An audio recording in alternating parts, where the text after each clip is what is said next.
Bonjour à vous. Alors aujourd'hui, on va avoir un aspect différent de celui qu'on a vu la dernière fois, où je demandais est-ce que c'est le bon moment pour vendre son bien immobilier. Aujourd'hui, est-ce que c'est le bon moment pour acheter un bien immobilier? Élément de réponse.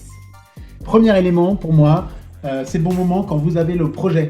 Donc si votre envie aujourd'hui c'est de devenir propriétaire, vous en avez marre de mettre un loyer qui part à la poubelle tous les mois, vous voulez que tout ça vous constitue un patrimoine, une sécurisation pour votre retraite, alors si vous avez cette envie, c'est le bon moment.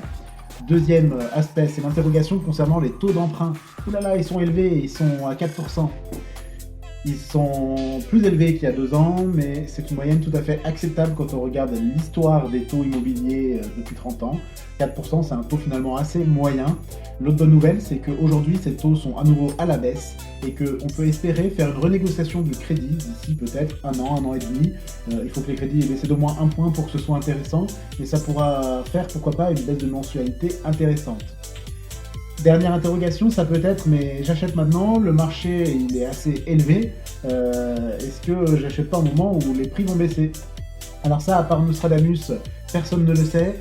Ce que je peux vous dire, c'est que vous achetez, certes, après une hausse du marché qui a été conséquente suite au Covid, mais on est quand même sur une baisse de l'ordre de 5% en moyenne nationale des prix immobiliers depuis un an.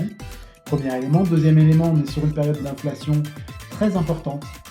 Donc j'ai du mal à penser que la valeur en euros, le prix en euros ait tendance à trop diminuer dans les mois et les années à venir, d'autant plus que les taux d'emprunt vont rebaisser. Et dernier élément quand même d'optimisme, si on veut, concernant une certaine stabilité, voire une augmentation des prix en euros dans le futur, c'est celui d'un déséquilibre et malheureusement d'une crise immobilière sans précédent, une crise du logement, à la fois sur la location et à la fois sur l'achat. Il y a très peu d'offres toujours proposées à la demande, il y en a moins que de demandes. Donc ce déséquilibre explique d'ailleurs qu'on n'ait pas eu un vrai crack immobilier ces derniers mois.